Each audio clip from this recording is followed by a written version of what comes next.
सहाबा के बारे में बात करते हुए मोहतात रहा करो। कुरान करीम में खुदावंद तबारक व तआला ने सहाबा का एहतराम और अजमत को जिक्र किया है और तारीख बताती है कि इन सहाबा ने क्या किया खुदा के दीन के लिए और रसूलुल्लाह के लिए क्या किया। रसूलुल्लाह के सहाबा वो कोई मामूली लोग नहीं थे, उनको आप भी मामूली मत समझो। वो लोग थे जिन्होंने जंग बदर में कुर्बानियां दी, तमाम जंगों में पेश पेश लड़े, जिन्होंने हिजरत करके अपने घर बार छोड़े, अपने अमवाल छोड़े। इतने अजीम सहाबा थे कि बाज इनमें से कि जब ये रसूलुल्लाह की मजलिस में आते, रसूलुल्लाह उनके एहतराम में उठ के खड़े हो जाते। ये कौन से सहाबा थे? चंद एक थे, बुजुर्ग थे, बूढ़े थे।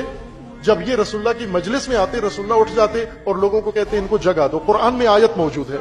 ये वो थे जो जंग बदर में मुजाहिद बन के लड़े और रसूलुल्लाह आखिरी उम्र तक इन बदरियून को सब पर तरजीह देते थे। कुरान की आयत नाजिल हुई है उनकी मुजम्मत में जो अहले बदर सहाबा का एहतराम नहीं करते थे।